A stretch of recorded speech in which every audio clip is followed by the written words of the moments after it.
Progreso, Progreso Lakes, Rancho Viejo, Raymondville, Rio Hondo, San Benito, San Juan, San Perlita, Santa Rosa, San Padre Island, Sullivan City, Weslaco.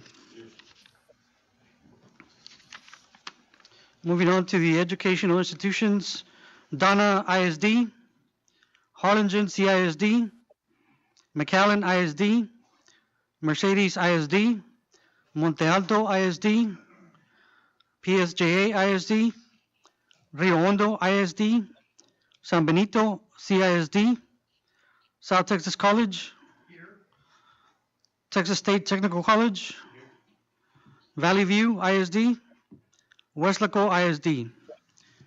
Moving on to the general or governmental units, Iowa Special Utilities District, Brownsville Navigation District, Brownsville PUB, Cameron County Drainage District 1, Cameron County Drainage District number 5, Cameron County Irrigation District number 2, Delta Lake Irrigation District, Donna Economic Development Council, East Rio Hondo Water Supply Corporation, Economic Development Corporation of Weslaco, El Jardín Water Supply Corporation, Greater Brownsville Incentive Corporation, Harlingen Irrigation District, Cameron County number 1, Harlingen Waterworks Systems, Hidalgo County Water Control and Improvement District number 18, Hidalgo County Irrigation number 6, Hidalgo County Mud number 1, Hidalgo/Cameron County Irrigation District number 9, Laguna Madre Water District, McAllen Economic Development Corporation, McAllen Public Utilities, Military Highway Water Supply Corporation, North Alamo Water Supply Corporation, Olmito Water Supply Corporation, Port Isabel San Benito Navigation District, Port Mansfield PUB, Port of Harlingen Authority, Rio South Texas Economic Council, Sherryland Water Supply Corporation, United Irrigation District, Valley Mud number 2, Willacy County Navigation District, Workforce Solution Cameron, our grassroots organizations, Ms. Lupita Martinez. She's Present. Thank you. UTRGV, Ms. Veronica Gonzalez. Members at large, Ann Cass. She's on. Present. Mr. David Panoli. Rene Estrada. Jim Darling. Andres Chavez. Ms. Helen Ramirez, Chris Gonzalez, Sergio Contreras, Oscar Garcia. I guess I'm in the back. There you go. Mr. Andres Chavez, the COSTEP and RGV Partnership.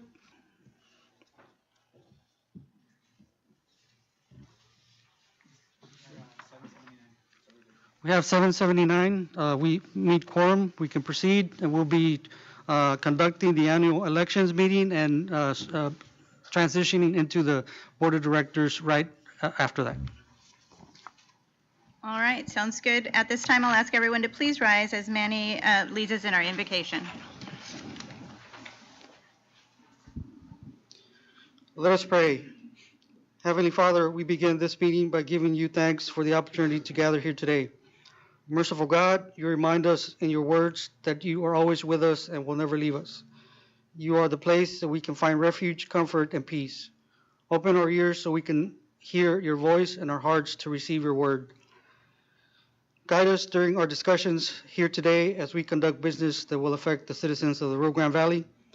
Give us the clarity of mind to act in their best interest and not ours. We pray that this meeting is successful, productive, and blessed. Almighty God, we give you the glory for what we accomplish. In Jesus' name we pray, amen. The pledge. Pledge allegiance to the flag of the United States of America and to the republic for which it stands, one nation, under God, indivisible, with liberty and justice for all.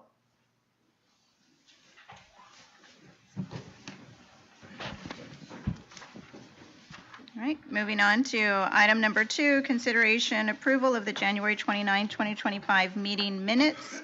Is there any amendments to the minutes, or if not, a motion? All right, do we have a second? All those in favor signify by saying aye. Aye. Opposed? Motion carries. Item 3, report on the caucus result to seat new board members. Item 3A, we have 3 directors representing member cities with population from 10,000 to 24,999. And Manny, you want to go ahead and Yes, take ma'am. care of these? I'm sorry, yes. So as you know, May was a board election for all the disciplines in their respective discipline area.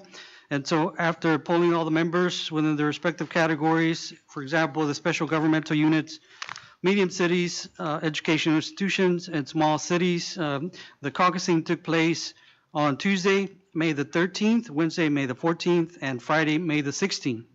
Additionally, the grassroots organizations met as well and provided us with a recommendation. And so if you look in your packet, first and foremost, you have at the top, item number 3, the 3 directors representing member cities with populations under 10,000. We have for this coming board cycle would be Los Fresnos, La Villa, and Sullivan City. The next item is the 3 directors representing member cities with a population from 10,000 to 24,999.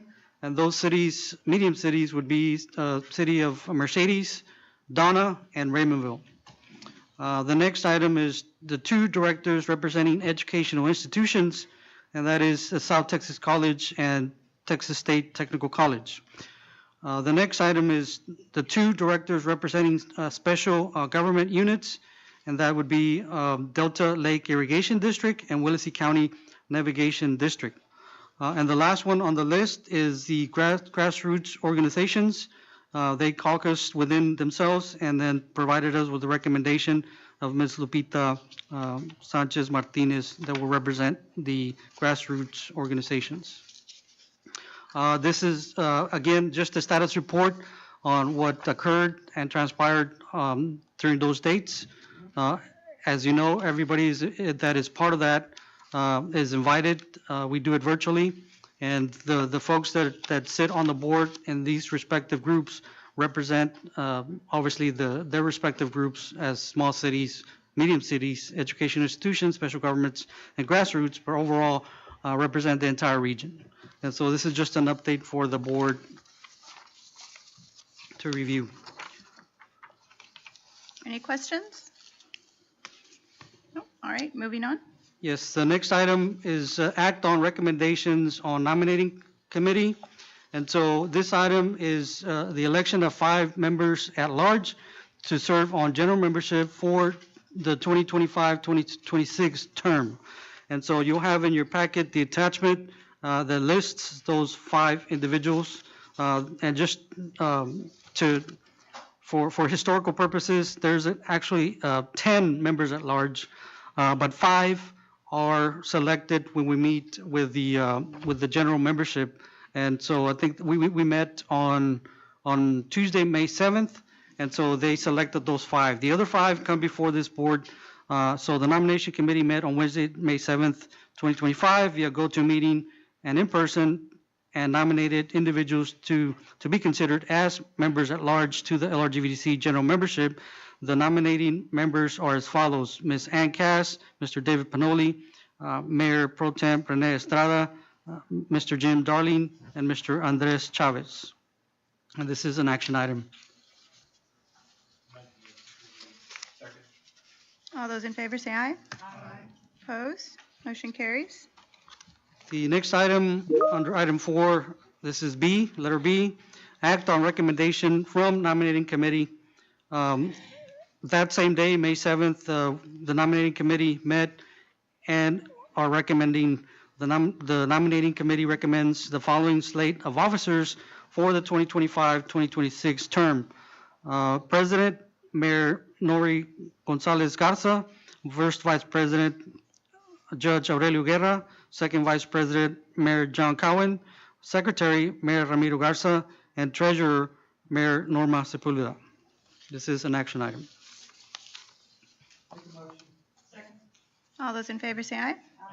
Opposed? Motion carries. All right.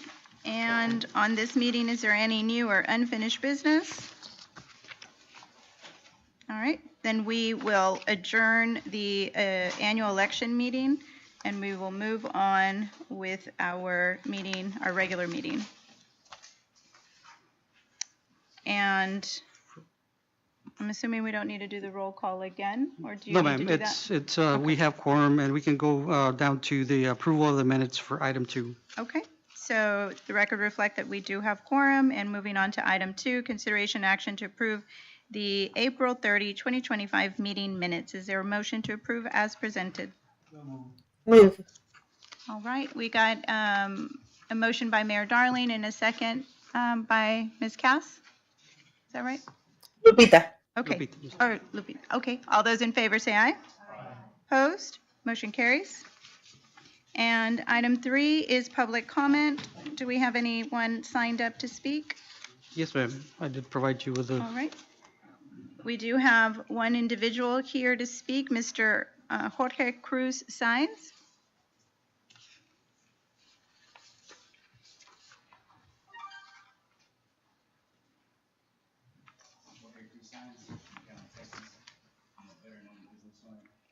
sorry, sir, can you push the button, I'm sorry, on the right side?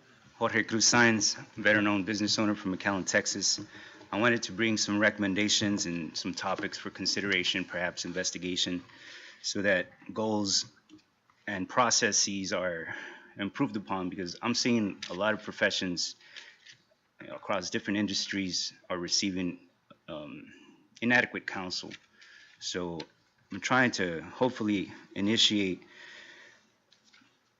for more concerned citizens to be allowed stake in the conversation, and I made a recommendation on your website to consider modernizing rules of order, hopefully allowing for people to step up and start training Open Meetings Act, Freedom of Information Act, and what that implies as impact statements start addressing these emerging concerns that are going to be brought to the forefront as technology starts implementing more accountable procedures, implementing dialogue to allow more stakeholders to inform the inadequacies in our emerging situations.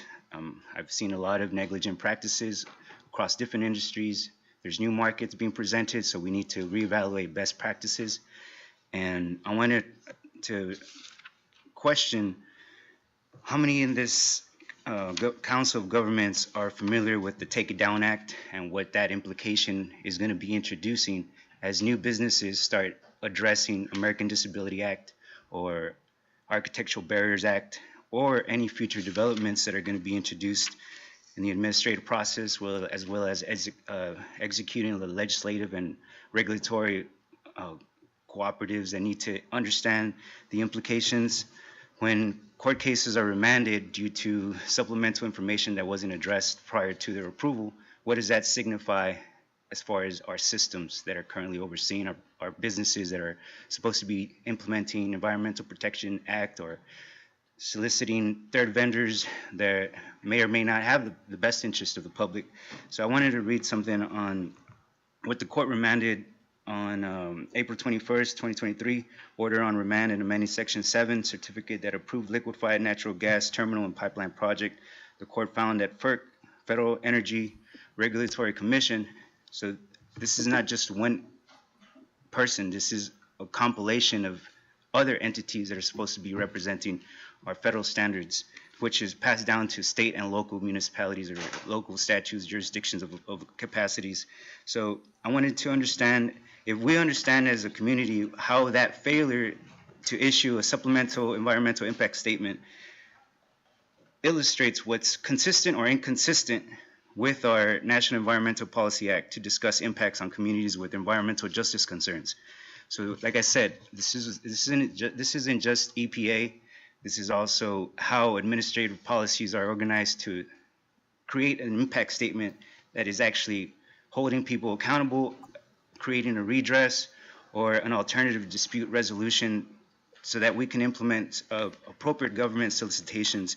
That way we can require for government action to prevent discrimination or other issues that are being presented by not having the appropriate emergency response training that is being able to combat fraud or abuse or deceptive acts of misrepresentation that I feel is made with the intent to gain unfair advantage over the community citizens, or ignorance that is prevalent among many industries that don't have the operators feedback implying that we need to improve our best business practices in an evolving manner so that we can create a much more robust healthcare intramural research program so that we can start training research design techniques or cohort advanced scientific studies that allow for economic impact statements to create a reasoning and planning system to develop a public participation plan that includes environmental staff development while we're accumulating impact and resource reports that consolidate records for each project. Sorry, sir. Sorry to interrupt. You only get 3 minutes. Time is up. Okay, but I hope y'all get that message on my recommendation so that y'all can increase the dialogue. Y'all need a lot more training on Policy Academy recognition. Thank you. Thank you, Mr. Sines. Okay, moving on to item 4, administration. Under administration, item number 4, first action item is consideration and action on recommendations from the nominating committee. You'll have in your packet the selection of 5 persons for election as members at large to the general membership. You'll see in your packet the ones that were there before in 2024, 2025, and the ones that are recommending 2025 to 2026. Ms. Ramirez, Mr. Gonzalez, Mr. Contreras, Mr. Chavez, and Mr. Garcia. This is an action item. And you could, the other action item, you can take it as a whole as well, is the recommendation of the 3 members at large, from the 10 members at large as nominated from the nominating committee and the board of directors. And so the new members at large will be Mr. Oscar Garcia, Mr. Jim Darling, and Mr. Andres Chavez, who will be representing on the board as the members at large. All those in favor say aye. Opposed? Motion carries. Okay. The next item is item B, consideration of ratification of executive committee action on the following item. Earlier in the month, we did send this out to the executive committee, the 5 members, to review and approve, and we're coming before you to ratify the action item. There was a tight deadline that we needed to secure this contract, and so it's for Valley Metro to solicit or to secure a contract for parts for their buses. And so this was approved by the executive committee, and we're asking for ratification from the full board.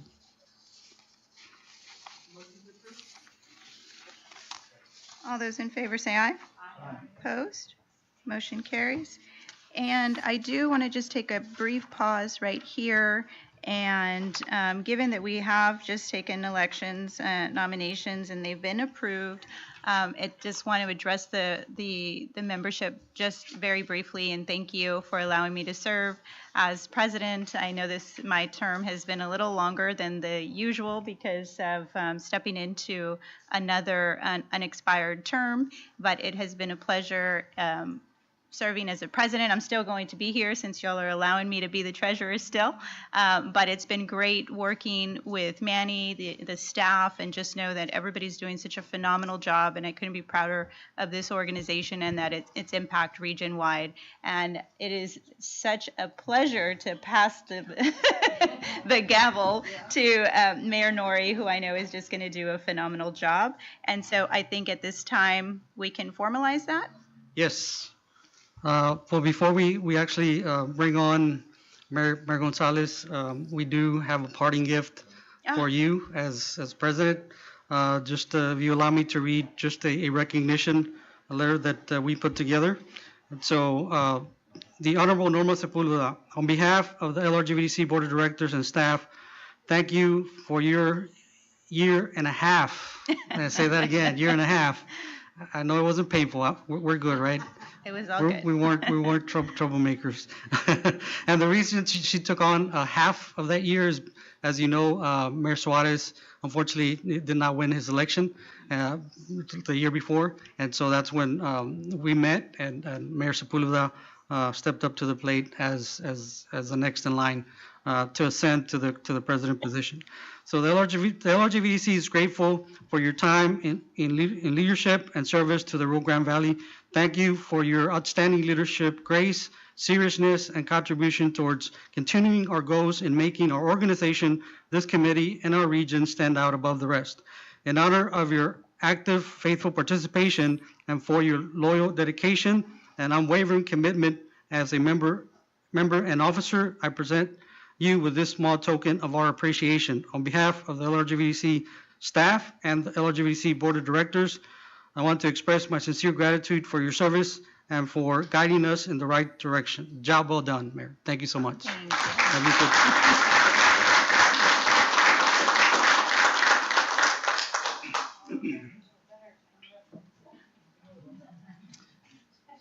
And I'll let Mayor Garza, this is the actual formal gavel, so she can pass it on to Mayor Sepulveda.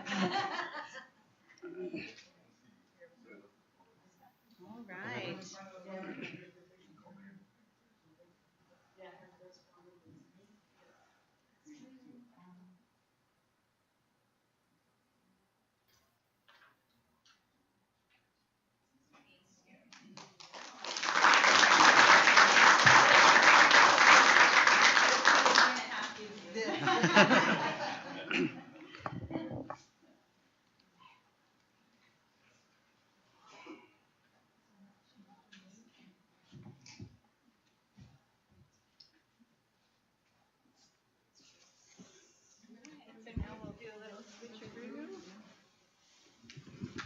While you switch, just wanted to again thank you so much, and I know it's a very small plaque, but the work that you do is I love it.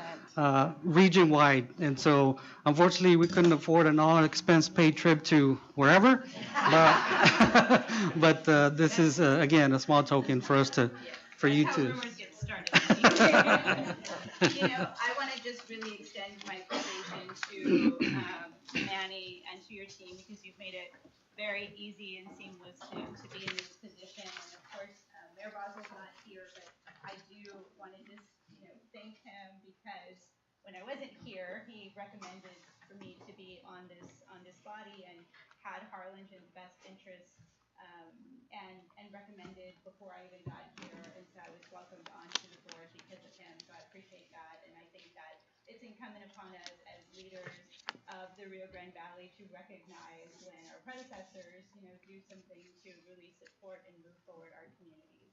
And so I'm really thankful, and I know that Mission is going to do a wonderful job. So thank you. Yes, well, I've got some big shoes to fill, but the good thing is that Norma's still going to be here. She'll be right here, so we can all reach out to her as well. So I'm looking forward to a great year. Please feel free to reach out to me if you need to. So I'm always available. Let's just switch this real quick. It says president, that's Oh, why I that's no, you won't be missed. Okay. All right. Yeah, right. Okay. All righty. Let me just get my bearings straight here. So we're back to under administration item 4B. Item 4B. Okay. I think that was Or was, okay, Yes. 4C, so sorry. we're doing We are 4B, 4C. 4, Yes. 4C. Okay. 4C Yes. is consideration and action to approve the LRGVDC to participate in the AARP Senior Community Service Employment Program and authorize the LRGVDC Executive Director to execute the agreement.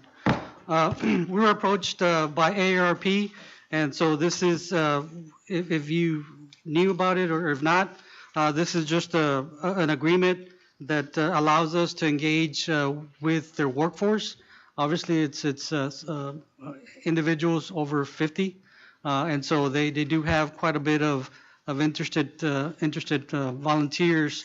Not so much volunteers. We would carry any person that would want to work for the LRGVDC under the ARP contract. They would cover them for the first 6 months, and so after that, it would be subject to us if we want to bring them on board or not. And this is for seniors over 50. That's been presented to us, and so I don't believe they're here today. And if they are, yeah, go ahead, sir. Come on up to the podium. Just in case you have any questions, and I know he'll do a better job than I did explaining the program. This is Mr. Jose Luis Gonzalez. Good afternoon, Board. Congratulations, President, Thank you. Madam President, and the rest of the Board. My name is Jose Luis Gonzalez. I'm the Director for AARP Foundation. I cover the Rio Grande Valley. I see some familiar faces because we already have an agreement with several city governments, City of Edinburgh, City of McAllen, City of FAR, City of Adana, and many of the nonprofits. We are the largest here in the Valley. We are one of 100 offices across the country. That is the Back to Work program. The Back to Work program is basically working with individuals 55 and above. I know Mr. Clear said 50, but it's the 55 and above.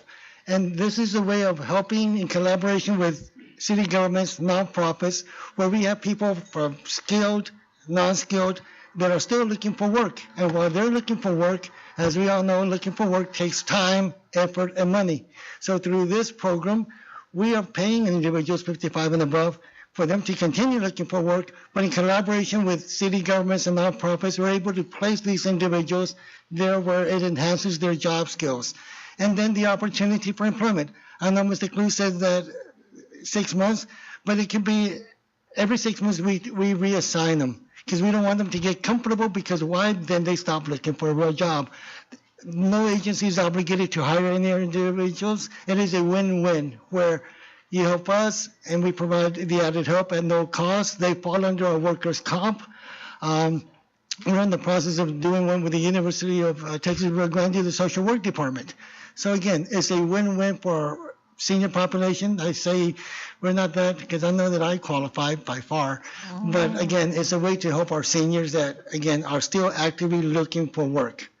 No cost to, as far as the Rio Grande Valley Developmental Council. It's no cost to those city governments that have worked with us.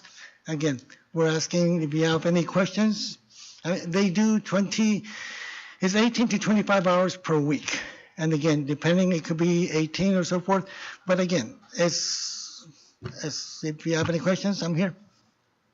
Okay. Are there any questions or discussion? A motion to be offered. So moved. Okay. There's a motion and a second to approve the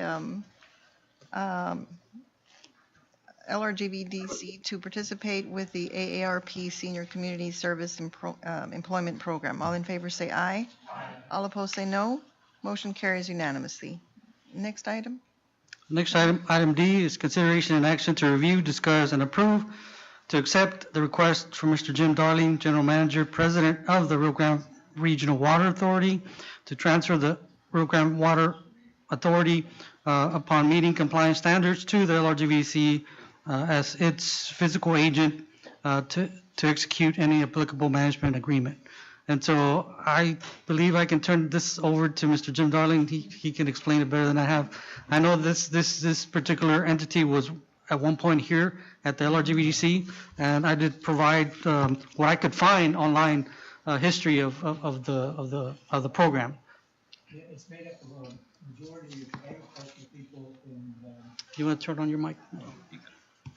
it is made up of a majority of agricultural people, and a few years ago, when the state TCEQ allowed Mexico to pay some of its water debt through the San Juan River, the agricultural people sued the state of Texas, and the governor's policy was not to appoint anybody to a board that sued the state of Texas, so we lost a quorum about 6 years ago. The last action they took was to make me the executive director, so they have somebody answering it.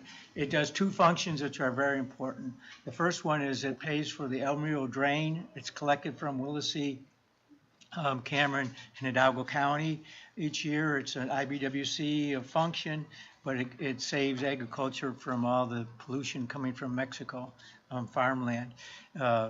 We get the bill from IBWC, we go to the counties, judge them, and it's, have to explain that to them and who we are. I think it'd be much easier for a council of governments explaining who it is and what we're doing. The second function is it sets the rate for what they call forced sales. When irrigation districts exclude property, cities can then take the water rights attached to the exclusion property, and the RGRWA figures out what that is based on prior year sales. So I get the sales from Texas Water Development Board and TC and the IBWC and figure it out, and that's how we calculate that sale. So I do it as a non-paid item because it's not much to do. I don't have a board to see it. I don't know how to quit because I have no board to accept my resignation.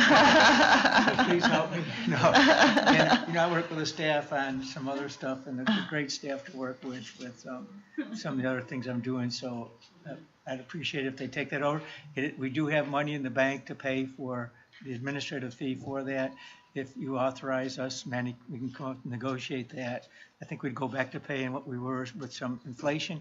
And otherwise it's pretty simple to contract to do. I think it would help us with the governor's office. We've made 2 attempts to re-designate new membership, widen the membership from different areas besides agriculture, and we've not been able to get that done. I think with Council of Governments behind it, it would be very successful. Might be able to, yeah. That sounds like a plan. Okay. Yeah. So I guess the motion would be to authorize us to bring a contract back to the board. Okay. Okay.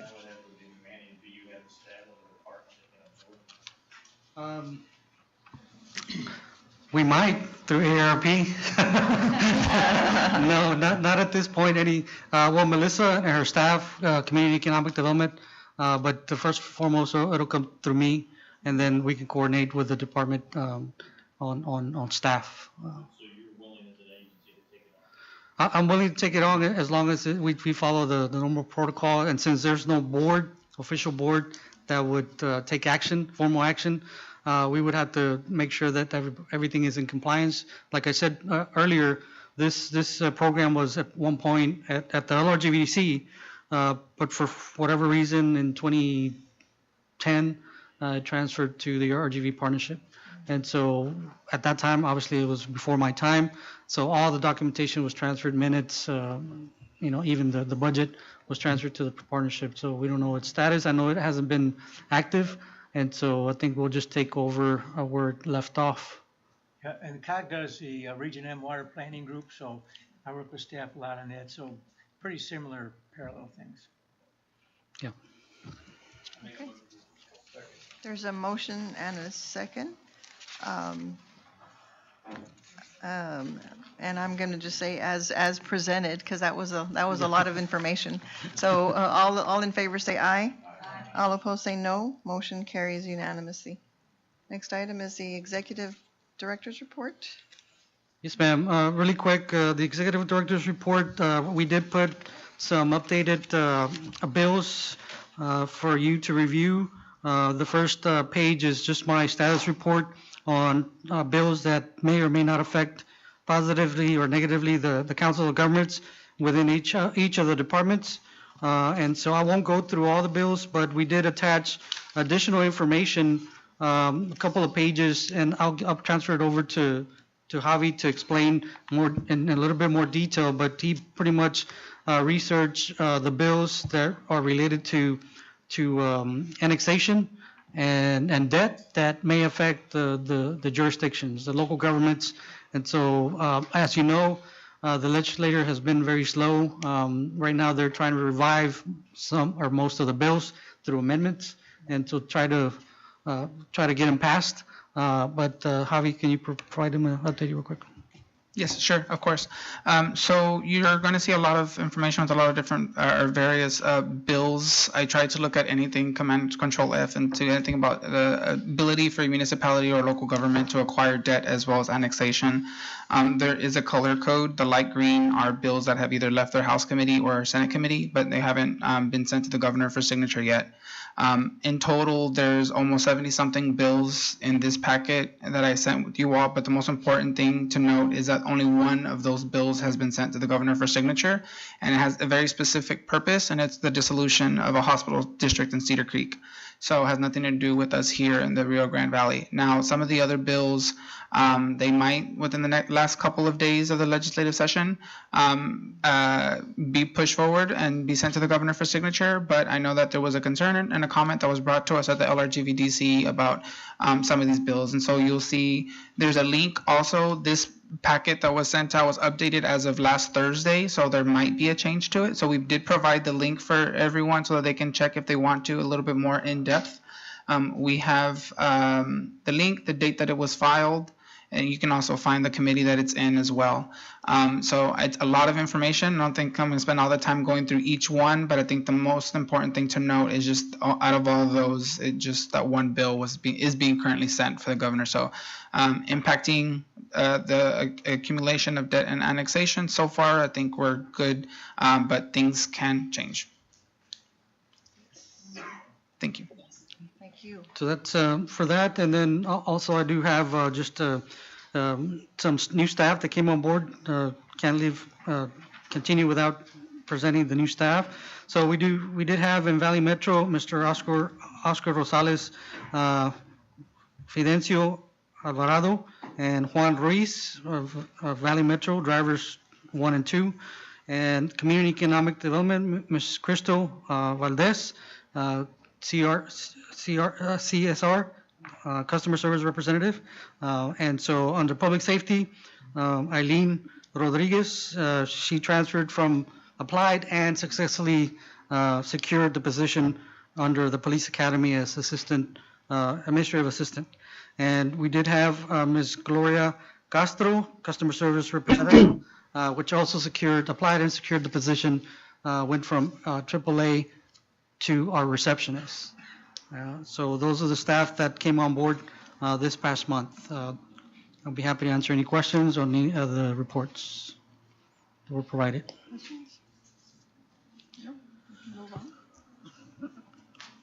Okay, we can move on.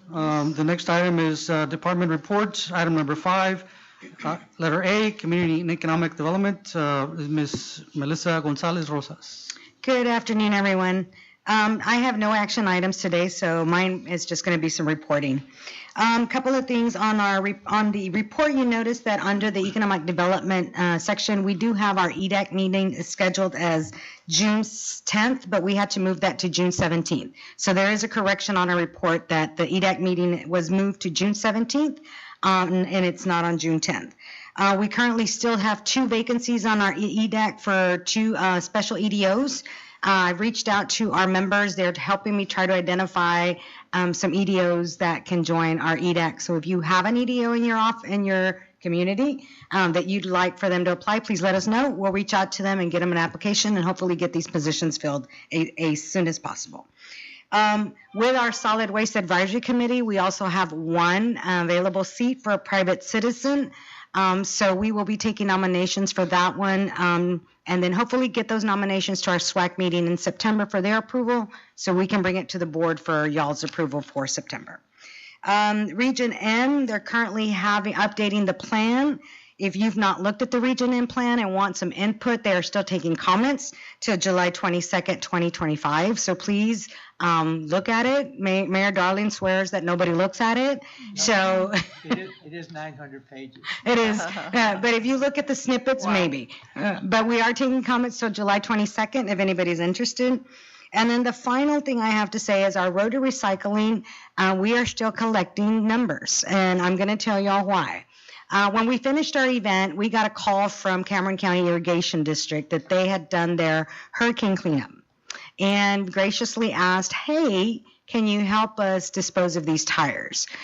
We reached out to TCEQ and they said yes. So I'm very proud to say that we will be having more tires in our number that hopefully were collected, recycled, and not ended up at our landfill. So I'm hoping to have those numbers for you by next month or by our August meeting, since we don't have our July meeting.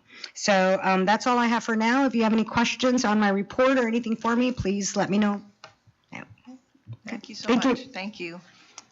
Okay. The next item is health, item B, Health and Human Services, Ms. Margarita Lopez.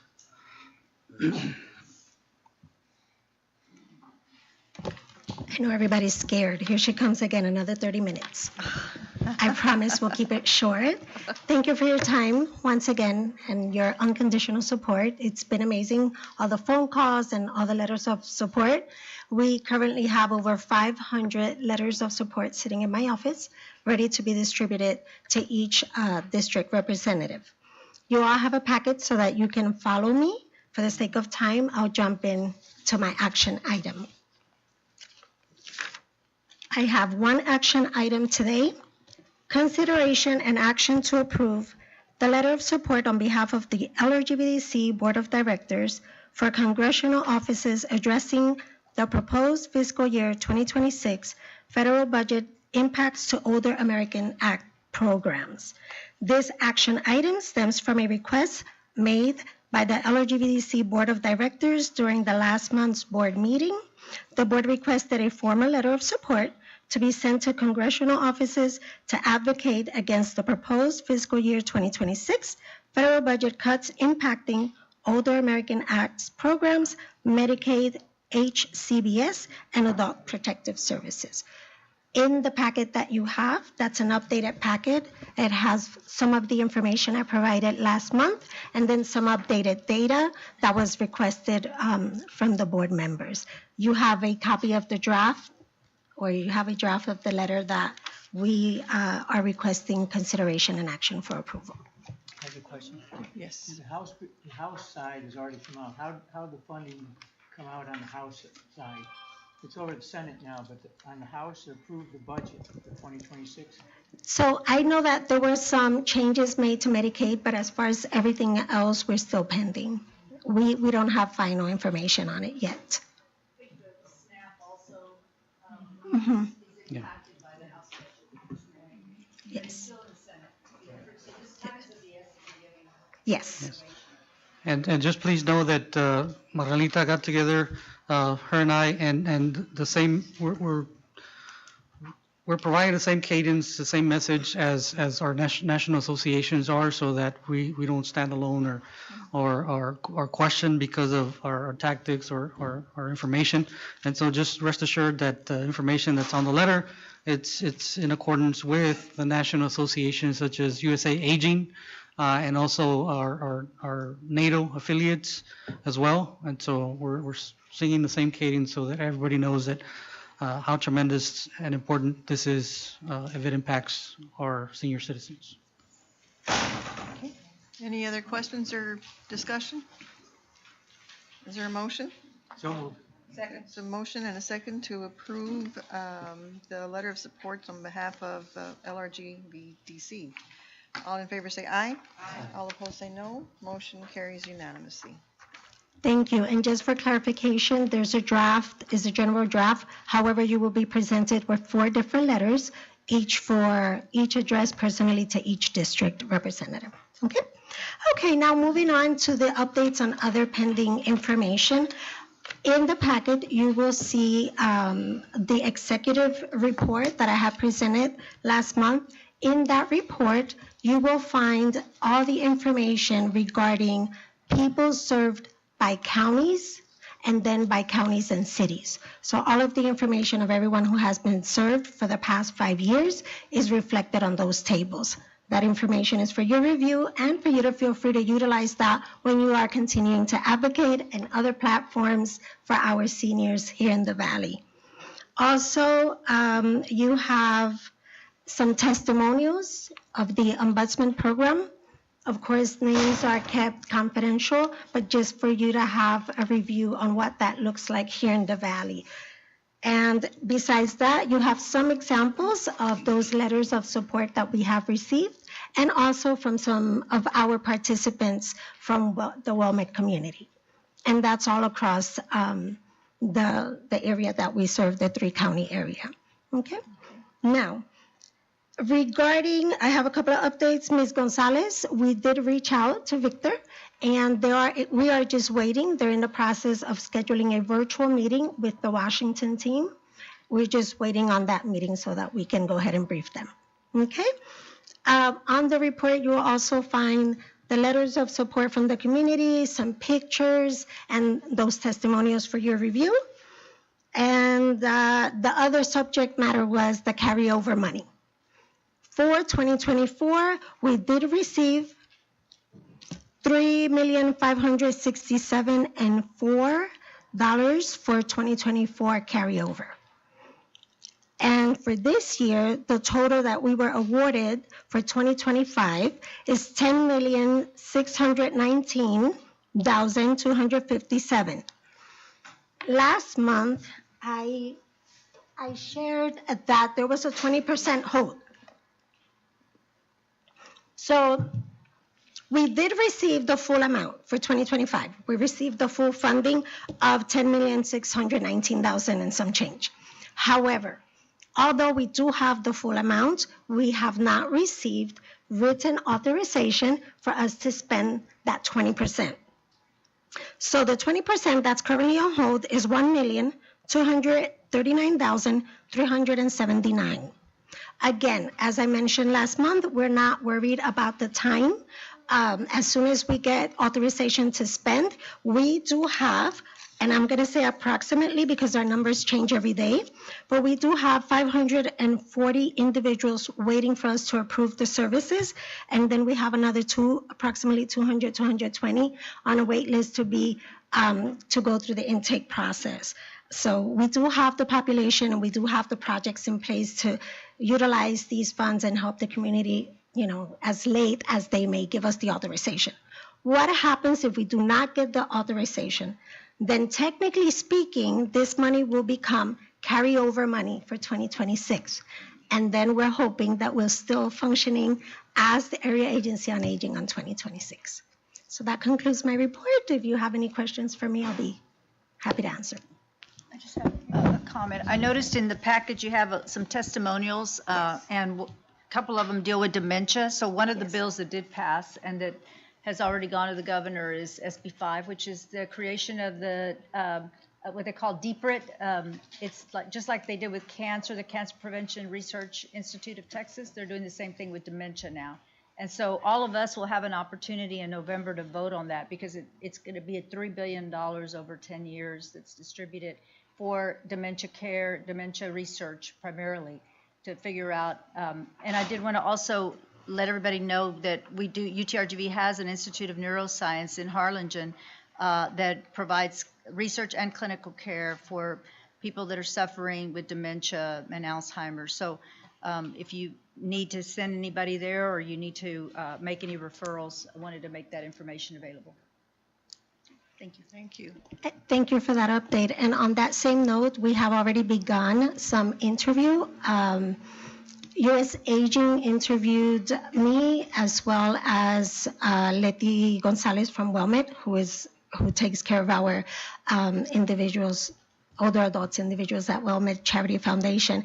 And there is some money that they obtained, and they also found and shared, which we all know, that we have one of the highest rates of incidents of dementia and Alzheimer's. And so we are candidates to receive a pilot grant. So we are hoping that we make the selection. So we already started those conversations at a national level. We hope and look forward to continue to serve one way or the other. So, Okay. Anything else? Thank you Thank very you for much. your time. Thank you. Next item is item C, Public Safety. Mr. Cesar Merla for Criminal Justice and Homeland Security. Yes, sir. Thank you, and good afternoon, Mayor, and all in attendance. I have no action items today, just my report, and I have a lot of trainings coming up, so please bear with me.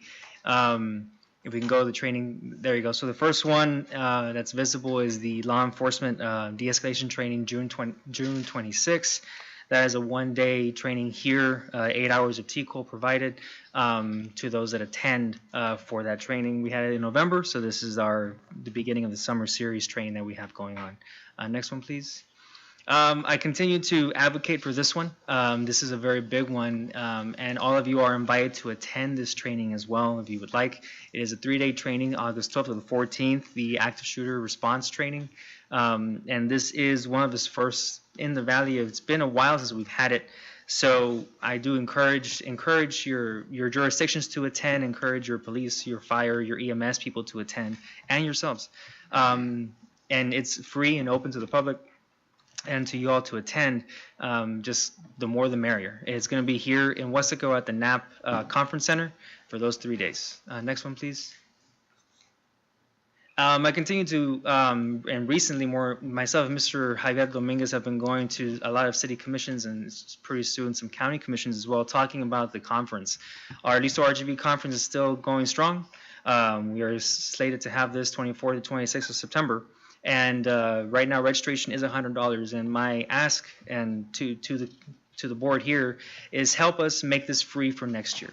My goal is to have all attendees be going to this for free, and the only way we can have this for free is to raise more funds right now. We have some sponsors, but the more the merrier, right? And those that are attending as well. So next year I do want to have it more on the free side, and on top of all this, our region has been very good at responding to incidents. We look at the previous flooding incidents in March, we've responded really well. We've got through it really well. Now it's the long-term recovery side of it. Recovery is the longest portion of any incident, and we're seeing that more and more now.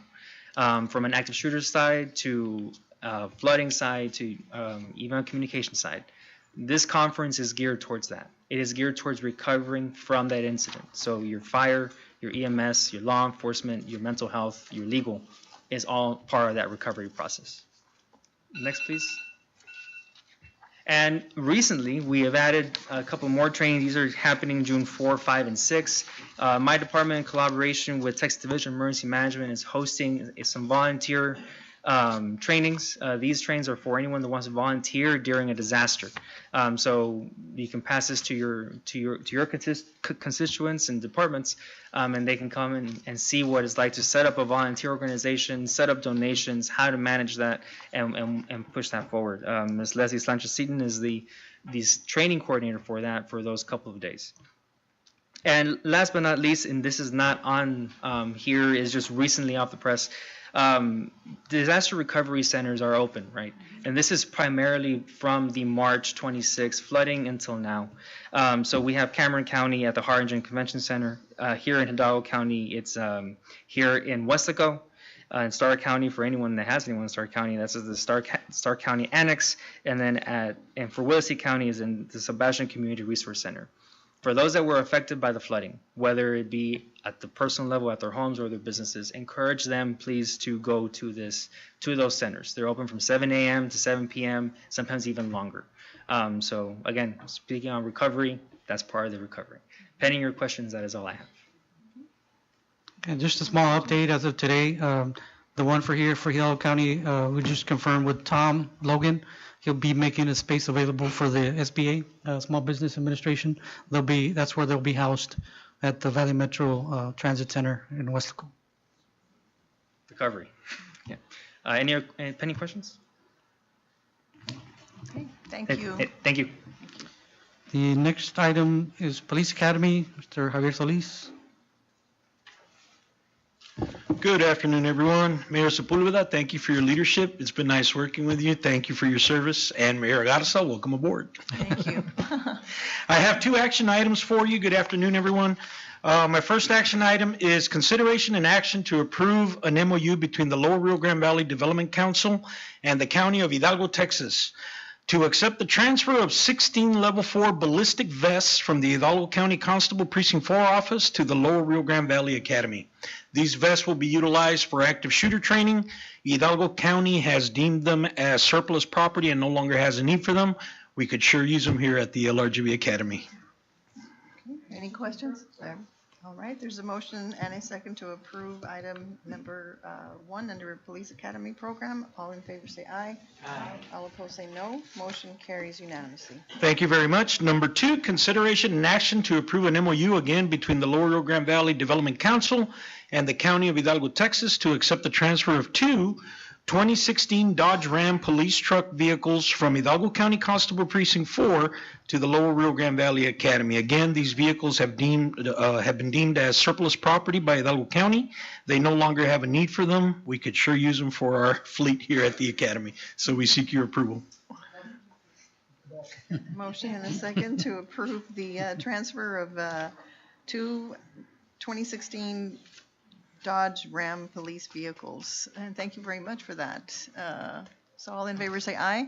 Aye. All opposed say no. Motion carries unanimously. Thank you all very much. If you could just bear with me, I just want to bring you up to date where we are with all of our academies.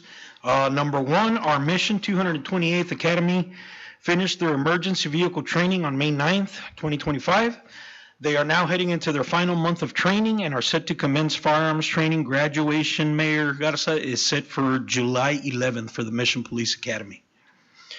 Our Westlaco 229th LRGV Academy finished their traffic enforcement and standardized field sobriety training this past Saturday and are now certified on the National Traffic Incident Management System. They're almost halfway through their training and will begin training on use of force. Their graduation is set for October. Our Rio Grande City 230th LRGV Academy, they are in their second month of training. They have successfully completed training on Texas Penal Code, Texas Code of Criminal Procedure, arrest, search, and seizure, and are set to begin training on their traffic code.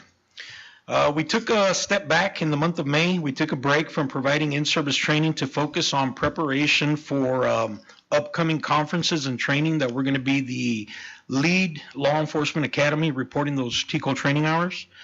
So for the month of May, we only had 1 in-service class. We still trained 12 officers, instructed 16 hours for a total contact of 192. We are preparing to work the 2025 Listo RGV conference with Mr. Cesar Merla, the 2025 RGV 911 District Wellness Seminar with Mr. Dennis from 911, and the second annual Cameron County, Willacy County Child Advocacy Centers Conference. That is coming up later on during the year, and we're preparing for that. I do have one major training announcement. This is a first here in the Rio Grande Valley. The Texas Narcotic Officers Association wants to collaborate with us to bring this down to Texas, to here for the Rio Grande Valley. Currently, there are 0 police departments and 0 state agencies here in the Rio Grande Valley that have the capability to train their police canines with actual fentanyl. Fentanyl is one of those drugs that the Drug Enforcement Administration is very leery about giving to police departments to train their police dog. Only certain entities have it. One of them being U.S. Customs, the other one being the organization that I belong to, which I sit on the executive board, which is the National Narcotic Detector Dog Association. Through our collaboration with NNDDA, through our collaboration with the Texas Narcotic Officer Association, we are bringing a training down in August 16th through the 18th in Brownsville, Texas. We're going to provide actual fentanyl, hard drugs, for these dogs to be able to be imprinted on. We're going to train them on how to detect the odor of fentanyl. We're going to provide the most up-to-date best practices and safety protocols to follow. None of the K-9 teams here in the Rio Grande Valley right now have the ability to train with fentanyl. We're going to make that available for them. And this is going to be a first. So I encourage every single one of you, if you have police K-9 units in your cities, please encourage your chiefs of police to send their K-9 units, because this doesn't come around every day. It's a once in a year. We're going to try to do this every year so that they have opportunity to do that. So that's going to be August 16th and 18th in Brownsville, Texas. So we look forward to having those canine units there. And that's going to be available for all Rio Grande Valley Police canine units in the area at no cost. School district, any agency that has police canine teams. Absolutely.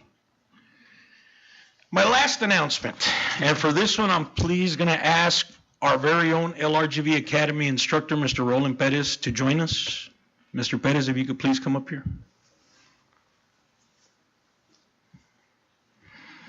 Bear with me, I'm almost done. I know everyone's hungry.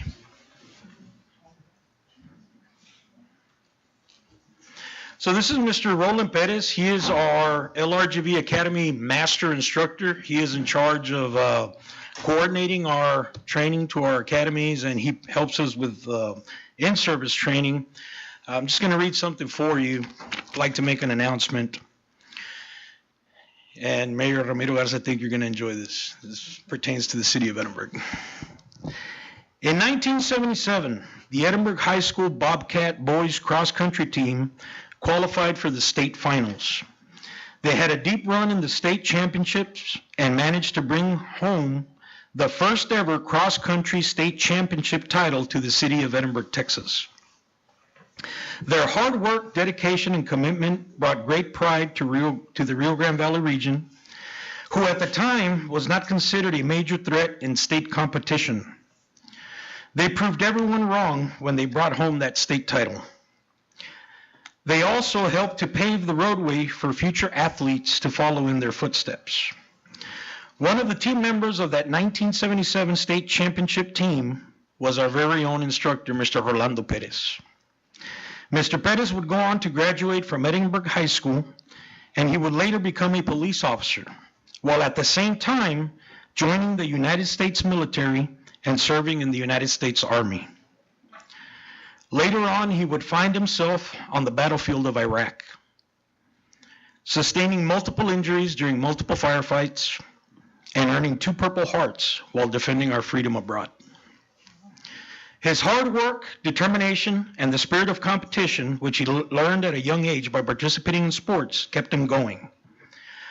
Through many months of rehabilitation and treatment, he was able to return home, where he continued to serve as a police officer and has now retired after nearly 40 years of law enforcement experience, and now works to continue to provide police training to those agencies here in the Rio Grande Valley. Training is his passion.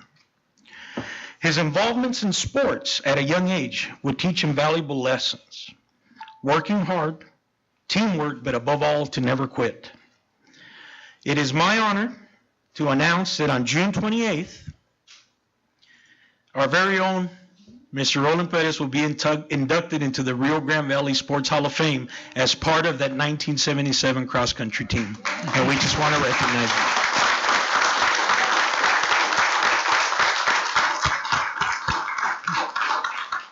We just want to present him with a small token of our appreciation. And Mr. Cruz, Madam Mayor, and Mr. Garza. Mayor, Right. since it's We can pertaining see to either the city Mayor of Lodi or Edinburgh. Mayor Ramiro, because. Okay, so, anyway, congratulations.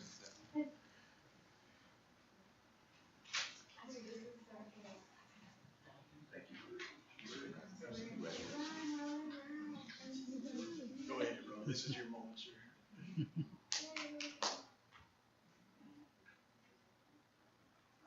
Okay, fellow Bobcat.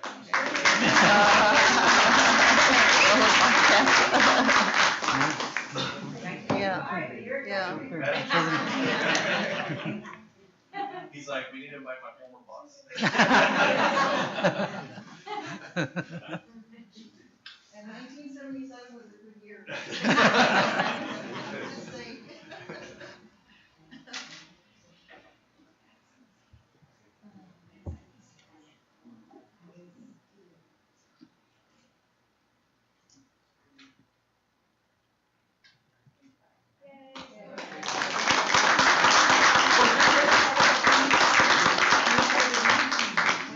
That's awesome. That's awesome.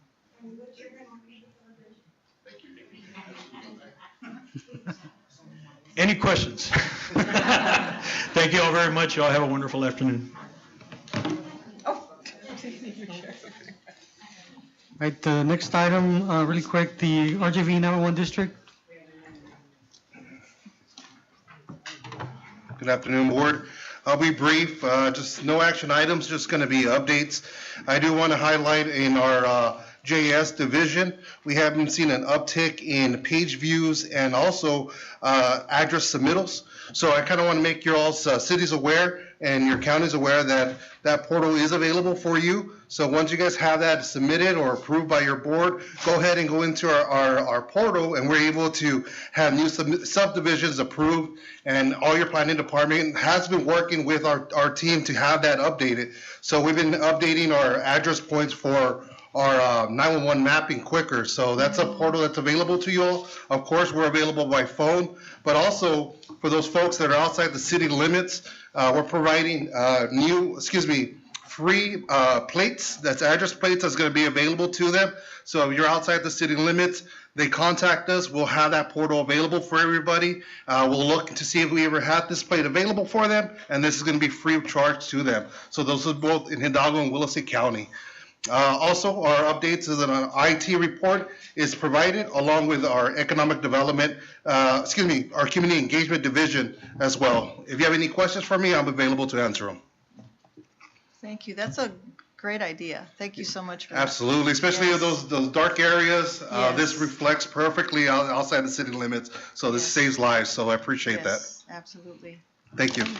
Thank you. Do you have anything where we could promote it, like on social media? Yes, we can do that on Flyers social media and have that flyer sent to you all. Yes, So we'll definitely do that that for would you be guys. great. Commissioner, we started off slow because, as you know, we just transitioned to a district in 2021. And so before that, we stopped doing that because of the funding. And so right now, we're amping up the production of that. But it does take time, but yes, we will send it out, social media. Appreciate that. Thank you, Board. Thank you. And the next item is Transportation Valley Metro, Mr. Tom Logan.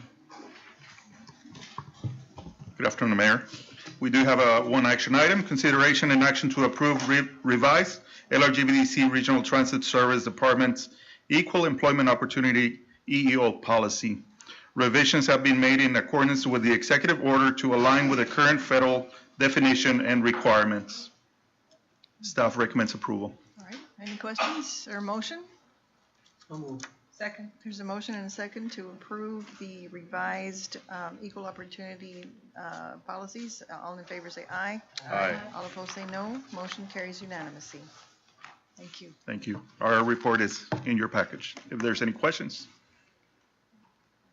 Okay. Thank you. Thank you, Tom. And last but not least, RGV MPO, Mr. Michael Medina. Good afternoon, everyone. I'm Michael Medina, the Executive Director for the RGV MPO. We aim to provide a quarterly update to this body on the actions of the policy board. So the major activity that we have going on is the STIP revision, which is the state short-range plan. And so we have one which we call the TIP. We go through a 30-day public comment period. We introduce that to the policy board through approval, and then the state takes action, and then hopefully the FHW agrees with all the recommendations and changes we are applying for. Along with that, on the second page of this flyer is that we are also here to announce that the MPO also actually went through a federal review late last year. The FHWA and the FTA, which are the federal partners, came back to certify the process. So we're good. All the money will be flowing as well. And so the other thing we want to talk about is the Safe Streets for All. This is an action plan that the MPO also worked on. This is an active tool for everybody within the MPO umbrella to look at this action plan for implementation and nomination of safety projects to the MPO. Later today, I think like in 20 minutes or so, the MPO is going to meet as well. And one of the action items that we have is for the availability of flex money that are eligible for these type of projects that we've identified in the action plan. Again, if there's any questions or comments, please contact me. If you'd like to stay for the meeting and also participate, we would certainly appreciate that. Okay, thank you. Any questions? No? Thank you, Mr. Medina. Thank you. All right. So we're. Item number 6, new and unfinished business. Anybody? No. Again, once again, congratulations to the new members that are going to be on the board of directors, the 27. So feel free to reach out to me. Step by after the meeting. I'll give you a card. That way, if you have any questions on the process, on any documentation, regardless, I'll make sure that I forward the information to you all via email. That way, you can get all updated and educated on what all the board does and bylaws and such things as that to get the meeting over smoothly, quickly. So other than that, I don't have. And Candace, I have a question. Okay, go ahead. I was curious if it's appropriate, and even if you don't think it is, to send a letter of condolence to Affordable Homes of South Texas and also to the organization that Nedrick Canuck was coordinating. They both were great citizens and did so much in the valley as far as making affordable homes possible for so many people and also for helping people learn what the political process was all like. I just think it would be great if the board could send a letter of condolences to them on the death of their leaders. Yes, that's a great idea. Thank you. Thank you for that, Ann. I also wanted to bring up, when we talk about the emergency management, we just had a workshop that showed how many of our nonprofits are going to be getting a lot of cuts. And whether that's Medicaid, whether it's the food bank, whether that's for affordable housing. But the issue is, one of our board members says is that we need the public sector to stand up, and they're not. And we need the help, I think, of the COG to invite our public members and donors that we have to step up and help us out. They don't do that when we have a hurricane.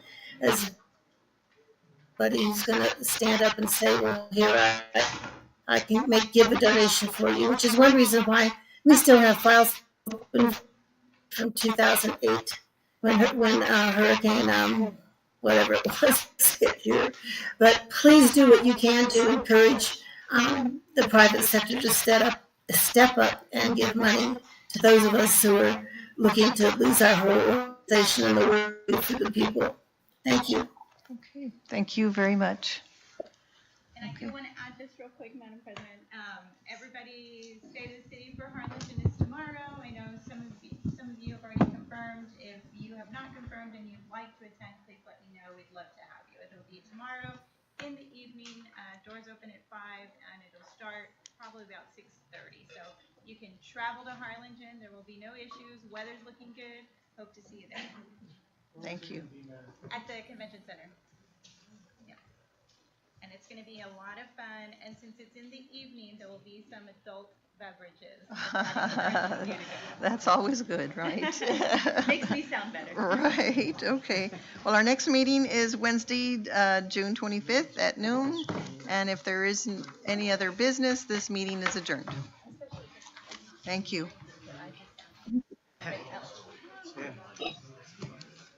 Okay. I think this